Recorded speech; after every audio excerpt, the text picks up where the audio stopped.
pesos each. The company's budget for the period April through July of the year 2021 is as follows. So this we are given with the sales in units. So this is the uh, units of this particular product expected, budgeted, estimated to be sold on the months of April 30,000, May 40,000, June 35,000, July 50,000. Okay, so we are provided with this information, data, additional data. Okay, uh, each unit of the product requires 6 pounds of raw materials. So to produce this particular product, to produce 1 unit of this product, it will require 6 pounds of raw material. Okay. So for example, wala man siya gihatag, no? For example, it is a bag. Okay, pound. Dire kay pound mas ikaban sa kilo. Okay. So to produce sa akong product to produce this cake, for example, 1 unit of this cake, it will take 6 pounds of raw material, flour siguro ni. Okay, so which company buys which the company buys at 5 pesos per pound. The company wants to have an ending inventory each month,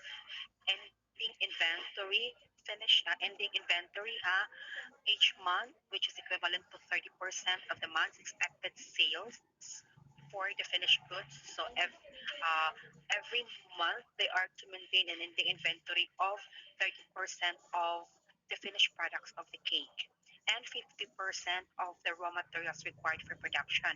So each unit requires 2 hours of direct labor. So kung cake is yung product, so each unit piece of cake, it will take 2 hours to finish that one. Okay, piece of cake, no, which is billed at 14 pesos per hour. Ang suhol sa maghimo sa cake, 14 pesos per hour. Manufacturing overhead cost is allocated on the basis of the direct labor hours. Manufacturing overhead cost refers to kurinti, refers to uh, what do you call that, abang sa machines that are used in the baking of the cake and all other expenses incurred in the production of that cake. For example, cake ang ato ang product ha, kaya wala may mention sa product. So the basis of computing that manufacturing overhead is our direct labor hours. So pila siya, and the allocation rate is 12 pesos per hour. The company's selling expenses are 5 pesos per unit, and the administrative expenses are 20,000 pesos per month. So per month, fixed na siya per month, no? The company's selling expenses is 5 pesos per unit, so depende siya how many cakes ang ma-produce. Okay. Beginning inventory has 9,000 units of the finished products of the cake and 99,000 pounds of the raw materials of flour. And the company wants to have a 120,000 pounds of raw materials at the end of June.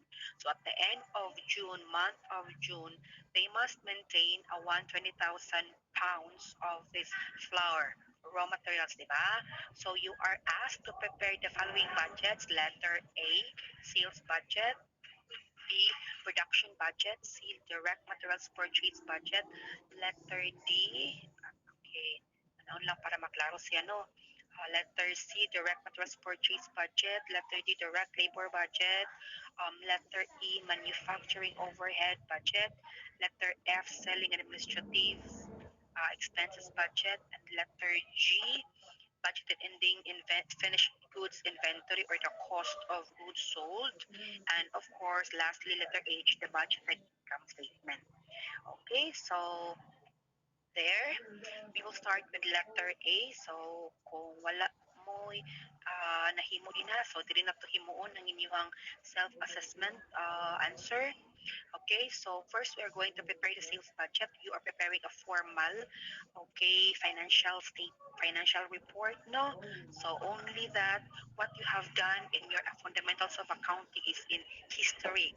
Nanuman, okay, you have performed the transaction starting January 1 of 2021, and I have heard that you are on your adjusting entries right now. So nakadungog ko, na-shock lang ko kaya na ako yung mga estudyante sa unang wala ka answer.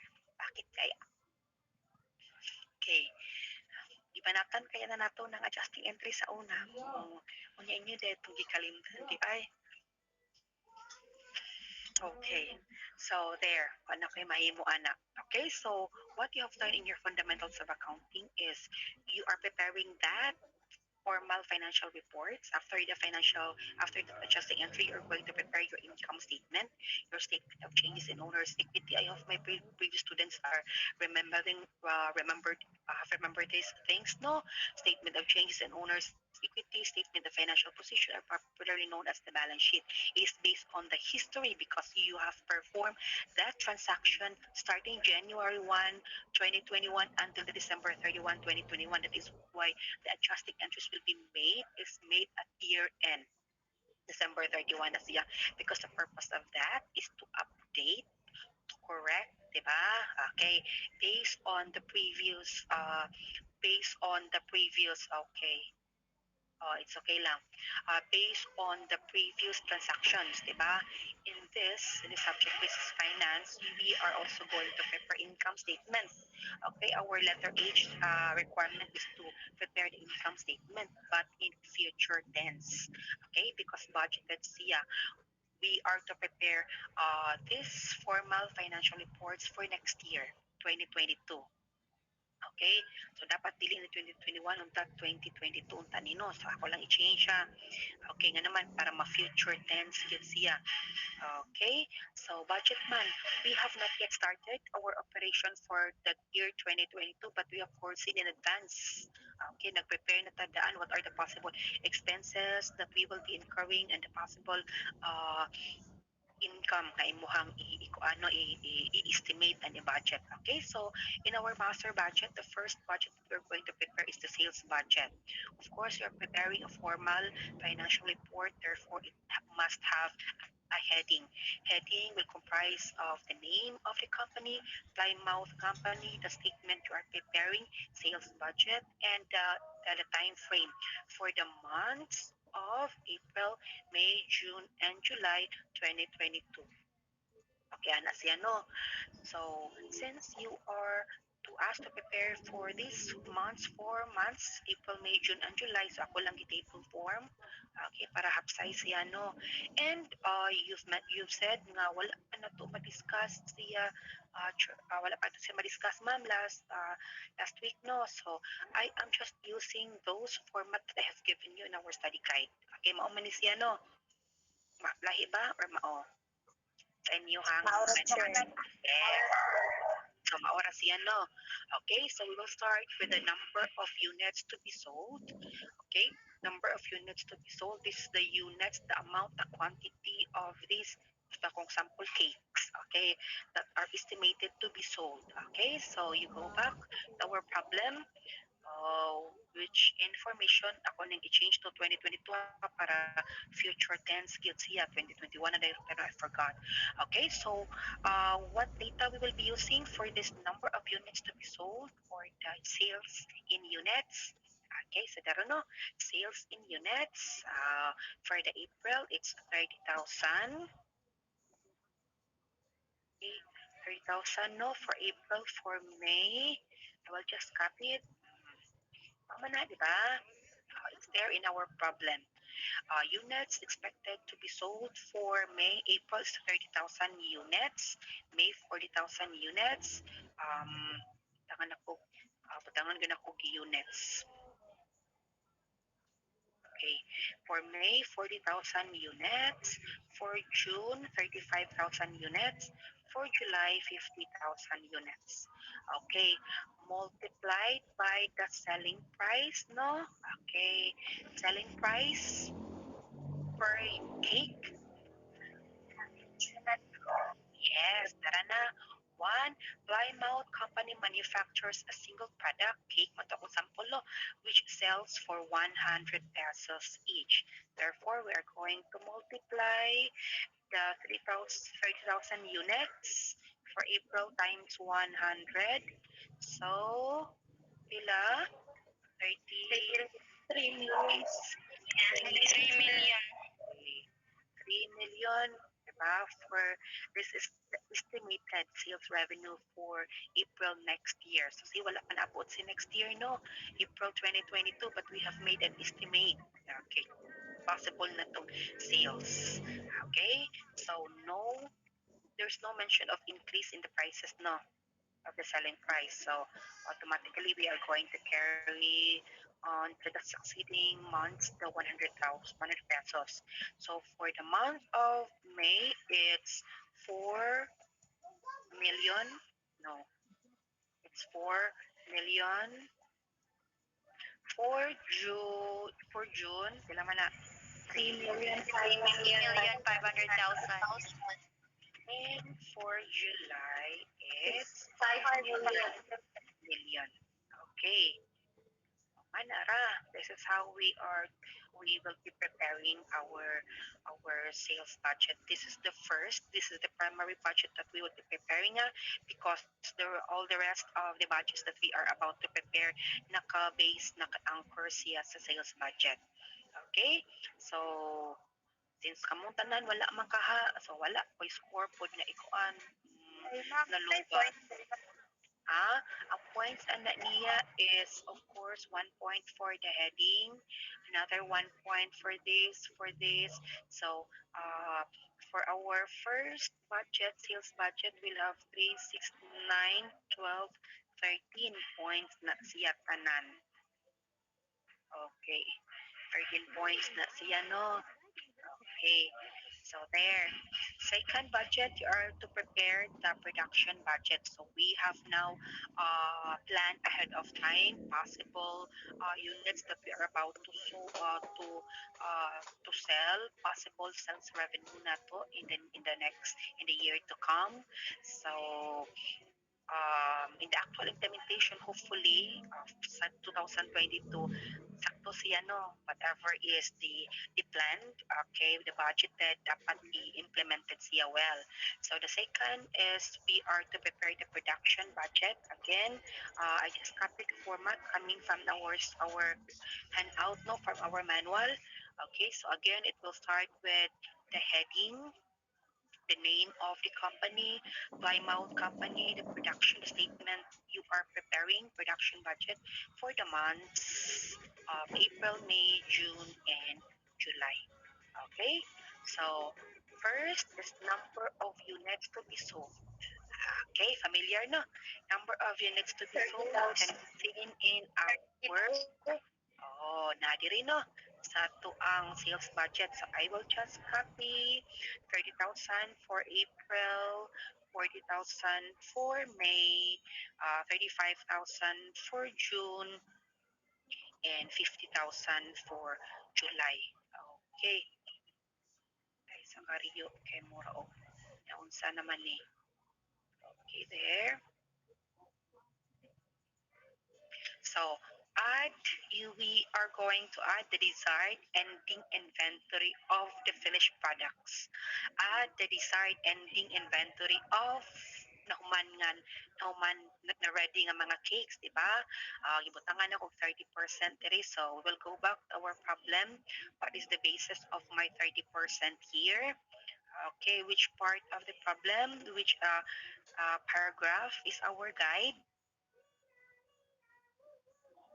Kinunahan na paragraph. Ah? First paragraph. Kinunahan na paragraph. Okay. Kanino? This one? Yes, sir. Okay. Yes, Kanino? The company wants to have an ending inventory each month. Okay. 30% of the month's expected sales of finished goods. Oh, mamaya diri. Finish, okay, desired ending inventory of the finish, okay, production man. Okay, so that is why 30% of the month's expected sale. So 30% ani nila no? yes, sir. So therefore 30% of 30,000, 9,000, sir. okay, 9,000 units. 74 pa man ka. Okay. Magdama ka kag charger. For the month of May, 30% of 40,000. 12,000. Okay. Then how about for June? 10,500. Okay, 10,500. And for July, 15,000. la? 15,000. Okay, 15. Okay, double check na ako. 15,000 units. Okay, so there. Then total needs. So total needs, total. So that means we are adding this figures here, di ba? Anyway, number of units sold, add. So we are going to add. So total needs is 39,000 units for April. Okay, please commute sa microphone kay dili kadungog ang uban. Then for the month of May, it's 52,000. 52,000. Okay, units for the month of June, it's 45,500. Okay, for the month of July, it's 65,000. Okay, so that's it. And the beginning inventory, okay, beginning, if nakainumdum pa ako mga previous students, ani, okay, the ending inventory of the previous month will become the beginning inventory of next month. So that means the ending inventory of January will become the beginning inventory of February. The ending inventory of February will become the beginning inventory for March. The beginning inventory for the ending inventory for March will become the beginning inventory for April, and the ending inventory for April, which is 9,000, will become the beginning inventory for May. Okay. And the ending inventory of May, which is 12,000, will become the beginning inventory for June. Kalimutan ako sa akong mga students. Oy, bakit?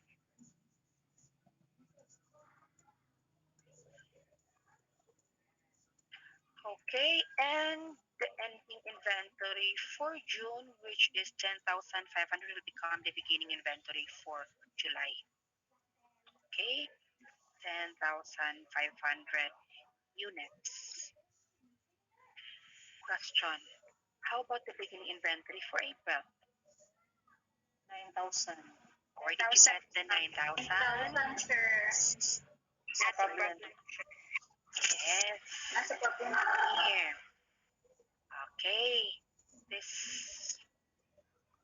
a phrase. The beginning inventory has 9,000 units of finished goods. Okay? The same po rin na. So therefore, our beginning inventory for April is 9,000 units. Okay? So total needs less. That's why we're going to subtract. So the total needs to be produced for, okay, April, 39,000 minus 9,000, it's 30,000 units. Okay? For May, oh, yun lagi mo pa mo compute. 43,000. 43,000 units. Units. So, okay. Then, this is 33,500. 33,500 units. And for July, it's 54,500 units. 54,500 units. So, yun. Ganon. If ato na siyang gi-checkan, so 2, 4, 5, 21 points, including the heading. Okay? So, ganon. Question. Before we will proceed to the next budget, I hope everybody is following. Nasyak ko sa akong mga student, ha? face-to-face kaya ta ato. So, that means ato tong gilangot-langutan, no? Bakit ninyo gikalimtan, ha? Angay ba kong hilak? Angay ba kong hilak? Okay. That was the reason why I was there in that senior high school. Para as much as possible, i-ready mo. Para gamay na lang ang punanan sa college. I didn't know mabalik tayo mo sa square one. Okay, so for the third budget that we're going to prepare is the direct materials purchase budget. So the purpose of the production budget is to have an estimate of how many units that are expected to be produced by next year based on the how many units are expected to be sold next year.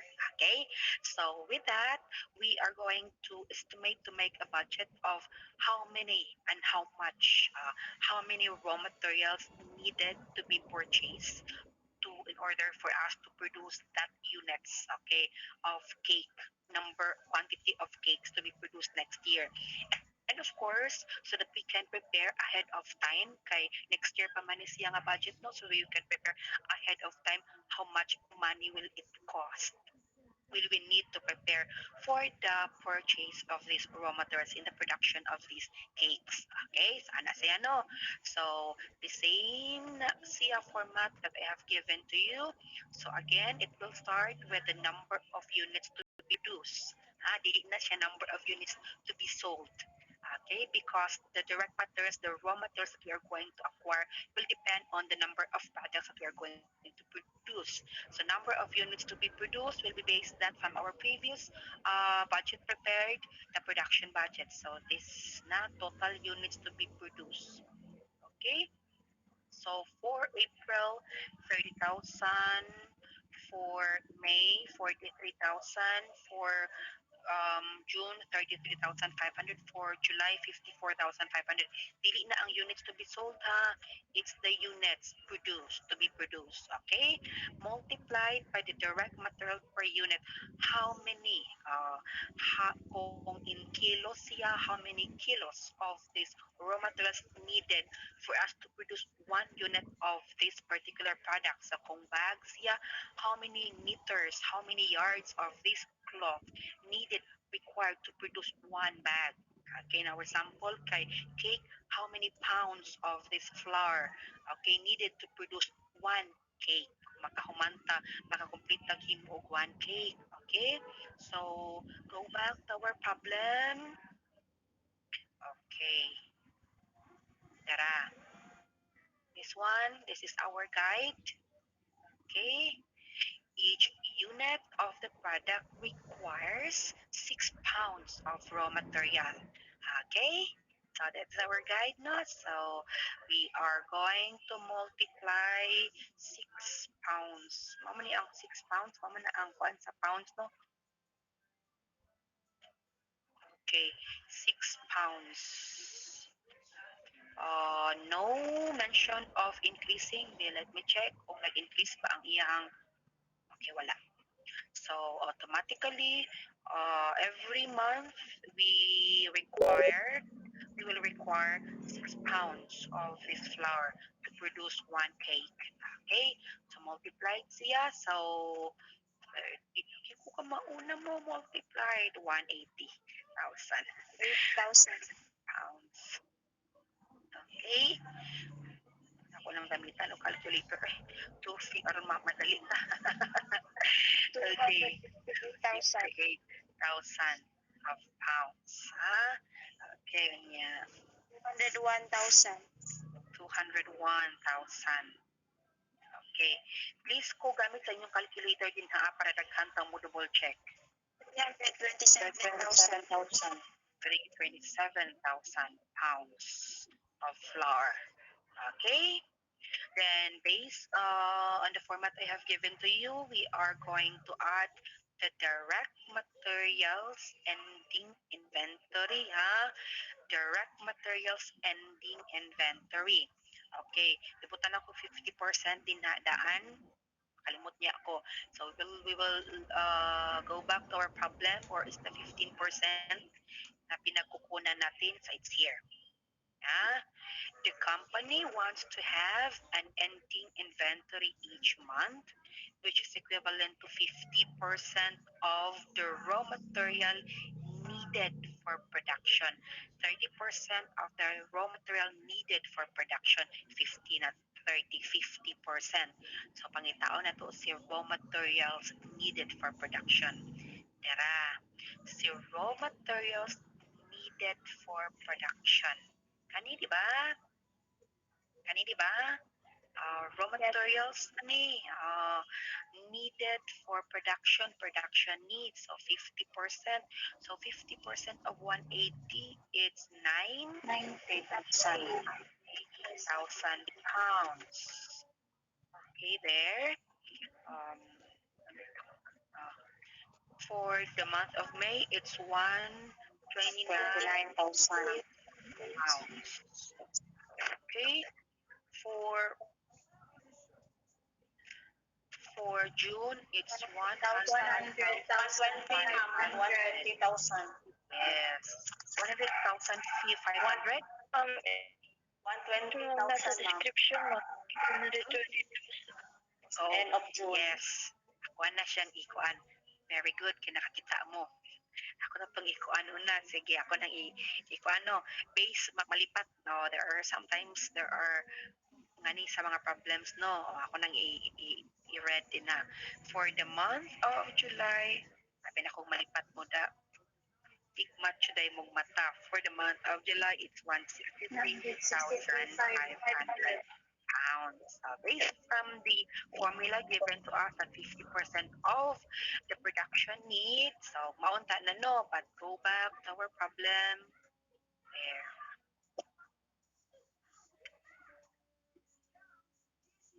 Tara. Tara. Kanino? Mo ba ni?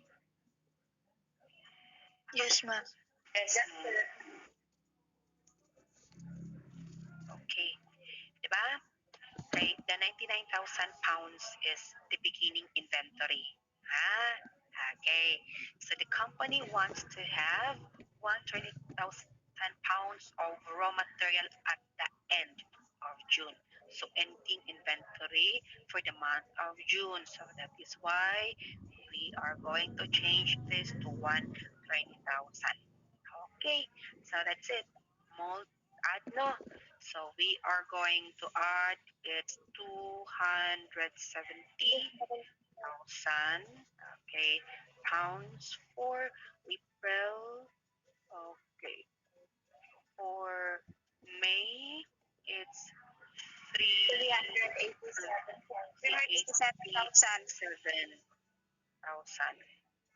okay pounds. For June it's 321,000 okay pounds. For July it's 4,905 okay pounds. There, diba? And the direct material beginning, again, the ending of the previous month will become the beginning of next month. Ending of this month will become the beginning next month. So, the beginning inventory, the ending inventory for April will become the beginning inventory for May. Okay, the 90,000. And then the ending inventory for May, which is the 129,000, will become the beginning inventory. Okay? For, ako na lang i-copy. O, madali. Okay, there. And the ending inventory for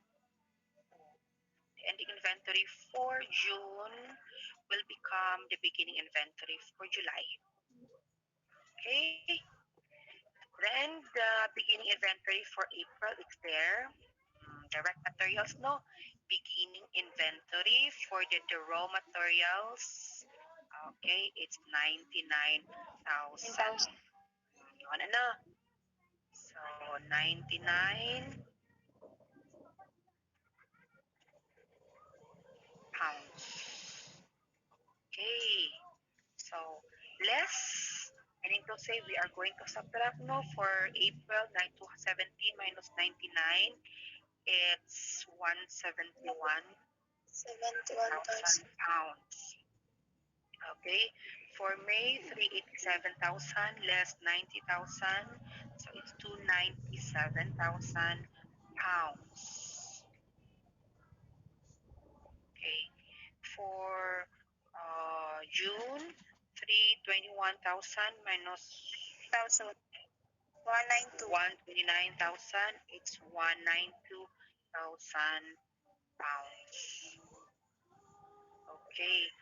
And of course, for July, 490,500 less 120,000, it's 370,500.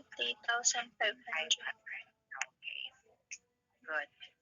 Then, this is the total direct materials to be purchased in pounds.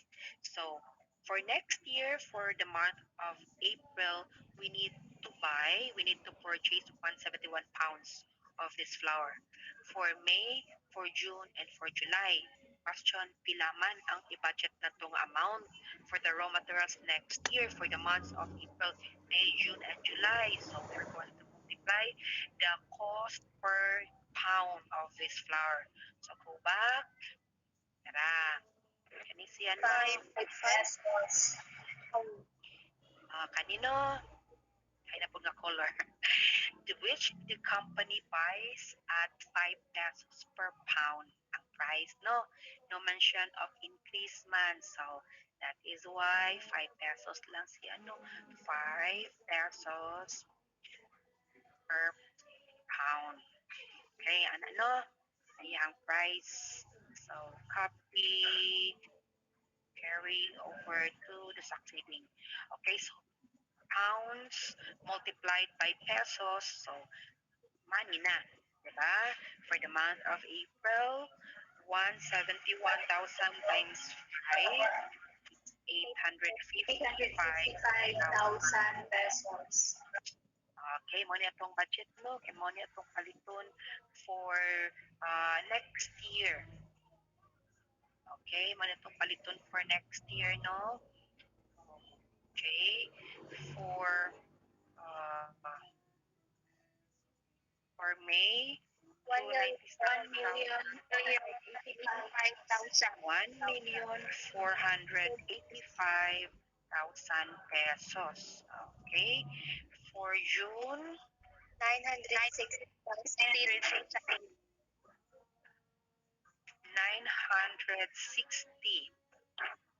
Okay. And for July, 1,852,500. okay, 1,852,500. Okay? So, wala pa mahitabo. This is the work of the finance manager. Part of the work of the finance manager. Advance mag-isip. Di ba? Wala pa nahitabo pero naka-ready, naka-plaster na tanan, no? So that with this budget that you have prepared, makapangita na kadaan how much pesos you will be needing for next year's operation. April to June pa lang ni siya, so you are to prepare from January up to December of next year. Okay, no? So for the month of April, you need to look for 855,000 just for the raw materials. For May, 1,485,000 just for the raw materials if we want to produce 43,000 units of this cake. Kung cake na siya, kung saan siya nga product. Okay? So, ano, that is how we will be, that is our job in the financial management. Okay? So, next budget that we are going to prepare is for the months na siya na months, no? Ang dami kaya ng months imong gimo. Okay, so the next thing, next budget that we are to prepare is so if you will ask me kung ato nang gi-checkan, ma'am, pila man ang atong score. Okay, so 2, 4, 6, 8, 9. 9 ba? Okay, 9 times 4. Ilang 9 times 4? Plus 1? 37. 37? 37. Ha? 37. Yes, ma'am. 37. Points. Okay, next, we have Plymouth Company direct labor budget for the months of April, May, June, and July 2022. Okay, ako i-change, no? Kay mukha niya mag-present tense man na siya. Ako i-change. Kay budget kaya. Wala pa nila itabo. Next year pa na, no? Okay? So there. With this direct labor budget, we will determine, okay, how many hours it will take, okay, to complete. And how much is the needed budgeted amount para isuhol nato. So, wala pa na nahitabo, no? Wala pa na nahitabo, no? But we can foresee in advance, ma-compute na nato, ma-prepare na nato that certain amount of money that will be needed, okay, para na atay ikapasweldo. Okay? It is also it is this direct materials, this direct labor budget will also help, okay, those in the finance department, those will help the finance manager determine whether nagtinarong ba ang iyang mga workers or tinuang ba. Nga naman, kung magawas ani niya nga 1,000 hours, it will need to complete this, to produce this amount or quantity of products, dapat maoki na siya. Kung mula pas na gani 1,000, maabot ng 2,000, wala pa na human. As the finance manager, you will try to question, unsa man ni sila. Sige lang siguro ni Facebook, wa siguro nagtrabaho nga nung ning lapas na nga the budget is 1,000 hours and abot na siya kung 2,000, wa pagyapon ka human. Nagsige siguro ni Facebook, nagsige siguro ni Twitter, Instagram. Ana no. So first, with the format given to us, the number of units to be produced coming from our production budget, pwede po diri ta sa direct materials. Nabikan sa production budget, is the result of the production budget. Okay? Ana na siya. Okay, there. So, multiplied by the direct labor hours per unit. So, how many hours it will take to complete, to finish one unit of this product. Okay? So, go back to our problem. How many hours to... Okay. 2 hours. 2 hours, ma'am. Kanino? Yes. So, each unit requires 2 hours of direct labor. So, 2 hours mahuman. Makahuman ang isa ka ang one product, no? Okay, so 2 hours. Again, no mention of increase. So, carry over the time. So, of course, units and hours. So, for April, it's how many hours mahuman ang 30,000 units? 60,000 hours. Okay. For May, it's 6,000. 6,000. hours.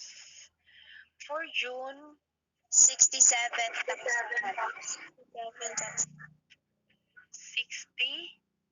67,000 hours. Okay. And for July, 108,000 hours. 108. 108? 109. Okay. So 109 hours, di ba? Kinapay mo sulit pasudlon sa nako. Oh, there. Okay.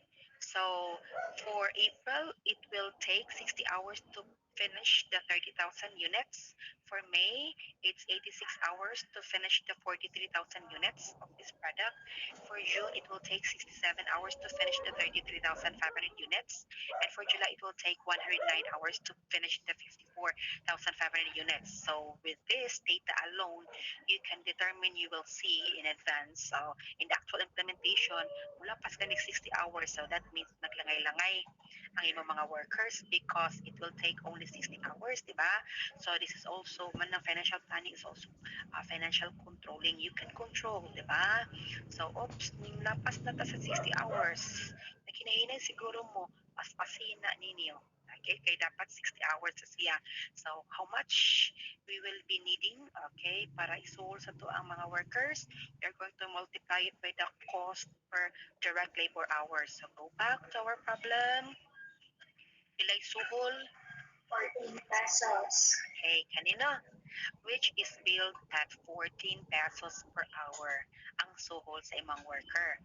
Okay, so we are going to multiply it 14 pesos per hour. Okay, no mention of increase, so automatically same with the succeeding months. Okay, so pesos na siya. Therefore, we are computing the budgeted direct labor cost. Pag cost siya kay money na, no? Okay, so 60,000 times 14, it's 840. 840,000. Okay, for May, 86,000 times 14 pesos. 1,204,000. Okay, for June, 67,000 times 14, it's 938. 938,000. Okay, for July, it's 109,000 times 14, 526,000.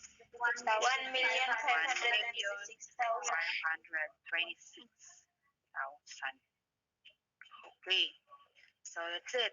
Wala pa si next year, but naka-ready na imuhang money, no, in figures.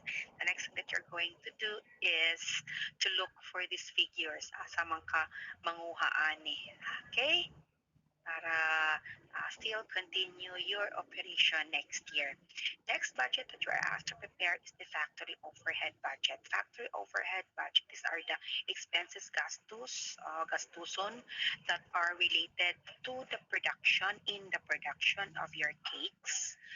Okay, but not will not be categorized as part of the raw materials and will not be categorized as part of the direct labor or suhol sa imong workers. Example, ani niya, ma'am, okay, uh, if you are renting your office, if you're renting your factory, so the rent expense, no. If you are renting, if you are renting your machines needed in the production of your cake, so the rent expense, okay, will be charged as the factory overhead. You are using the light and the water, okay, so the consumption of the light, electricity, and the water used in the production of your product cakes is part of the factory overhead na siya, okay? Any other expenses that is used in the production of the product pero dili siya mo qualify as the raw materials of in the production, used in the production of cake, and not be qualified as the direct labor kay suhol siya mismo sa naghimo sa product. Okay, so manang we are to categorize that as factory overhead. There are two classifications of factory overhead. We have the variable and the fixed. Of course, fixed siya because regardless of whether you have production or not, still you incur the fixed monthly, di ba? Kasagaran rent. Okay, fixed man si sa rental, no? Depreciation expense is also fixed, di ba? You are to provide depreciation for all your furniture and fixtures, your equipment. Okay, so tanan nga gigamit nimo in the production of your cake. Fixed siya kay regardless of na kay giluto or wala ka giluto, magamit man hapon ka kuryente, di ba? So fixed siya. There are also other expenses that are uh, that are categorized as variable because it will vary depending on the number of units that you are producing. So we call that variable factory overhead. Okay, so our factory overhead, since in our problem, okay, the manufacturing crop overhead is allocated on the basis of the direct labor. So nakabase siya sa direct labor hours, no? So mo po ato ang basis diri. Okay? So asa na to? Budgeted direct labor hours, di ba? Kaya mo to on the basis of the direct labor hours. So we will see how sa may kuha na how much time the time okay it is needed required to produce the product. So go back to our direct labor hours ang gipangita dili ang amount, no. So the budgeted direct labor hours, so hours ang gipangita. So we will be using these figures here mamaya ang gipangita basis on the direct labor hours. One, multiplied by, okay, multiplied by the variable.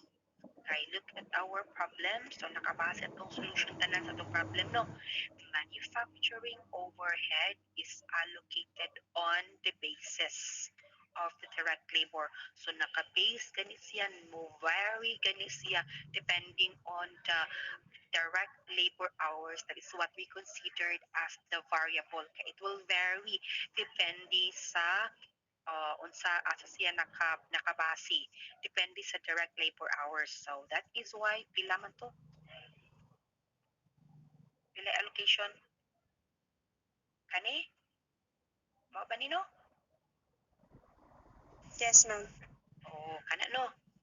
And the allocation rate is 12 pesos per hour. So the multiplied by the variable overhead rate kay nakadepende siya. So 12 pesos per hour. Okay. So same siya to other succeeding months. Okay. So multiplied gamitin Jupyter calculator para madali. 7 720,000. Okay, 720,000. Okay. Total variable cost na, cost, so piso, in peso na na ha. Okay. Basta cost gani. Peso na siya. For the month of May, 86,000 times 12. It's 1,132,000.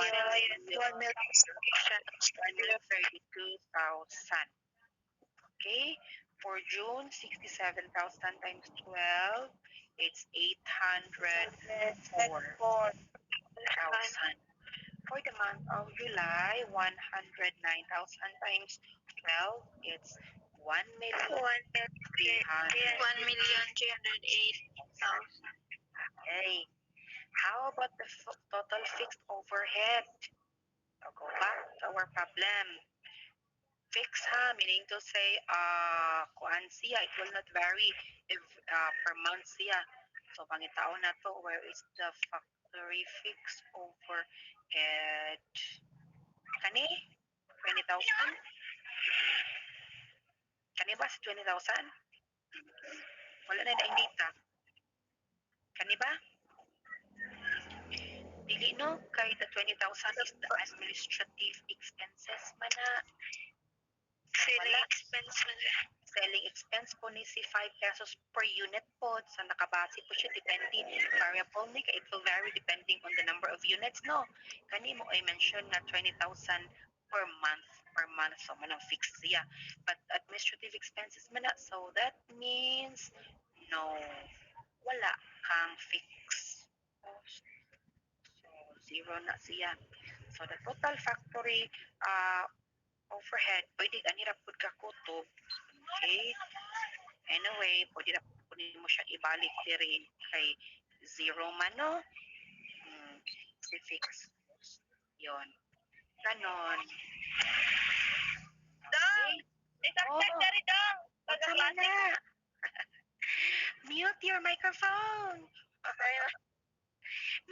microphone. Okay. So next after that is the selling and administrative expenses. Okay, ako nag-ready daan ng mga table, no? Dugay ko kahimo og table, oy mo na ready na daan while naghuwat ko ninyo. Okay. There. So, again, same with the heading, the name of the company. Do not forget. Yun na yung kalimtik mo na heading niya. The statement you are preparing and for the time frame duration. Okay. 2022 na 2021. Okay, there. So, selling and administrative expenses. So, we will start with selling ha, selling. Pagbaligya na nato. So, therefore, we will be using the number of units to be sold, dili ang the number of units to be produced. Dili ang number of units to be produced, kay magbaligya na ta, planning for our expenses, possible expenses when we are selling, when we will be selling the product. So, the number of units to be sold, of course, we can see that from our sales budget, no? Okay, na diri kay selling man. So, kindly refer to our sales budget. Ano? Okay. It is one.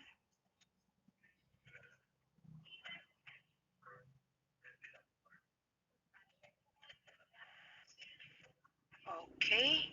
So, for April, 30,000, for May, for June, and for July, multiplied by the selling expense per unit. Okay.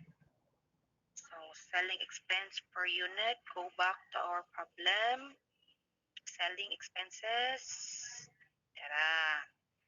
Ano? Okay, kana no?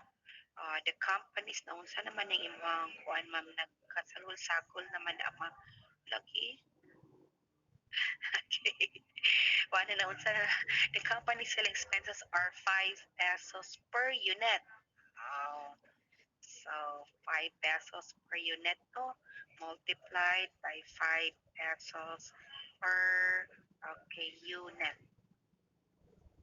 Okay, per unit. So um, same with the other months, the succeeding month. So 30, budgeted selling expenses, no?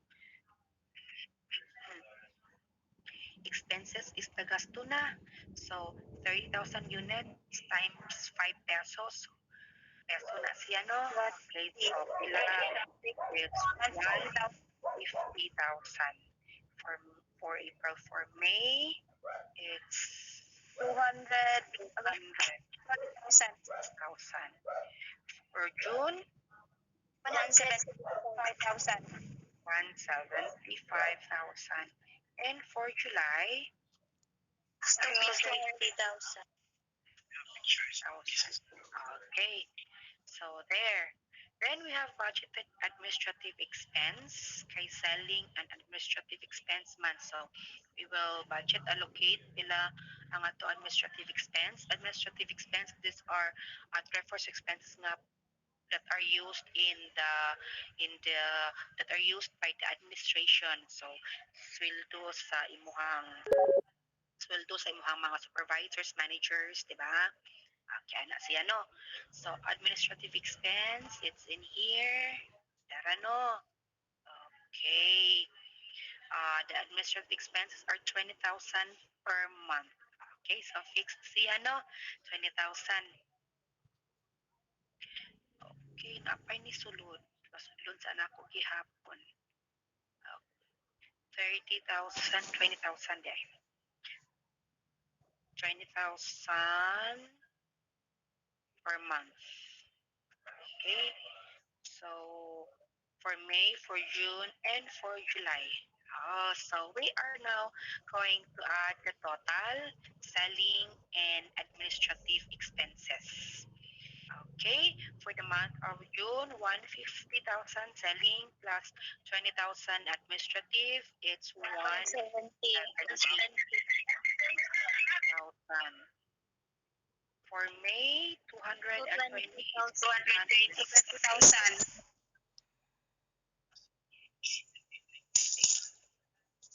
For June, 175 195. plus San. 195,000. And for July, it's 270,000. okay. So that is how we are going to prepare our selling and administrative expenses budget based from the problem given to us. Okay? So yun. Naman na ko save.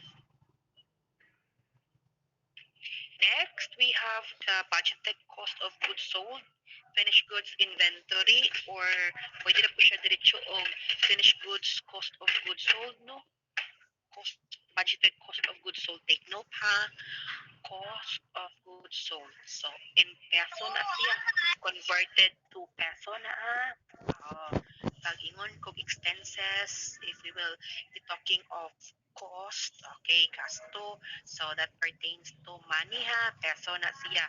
So, we are going to convert everything in peso, no? Okay, so, ano na,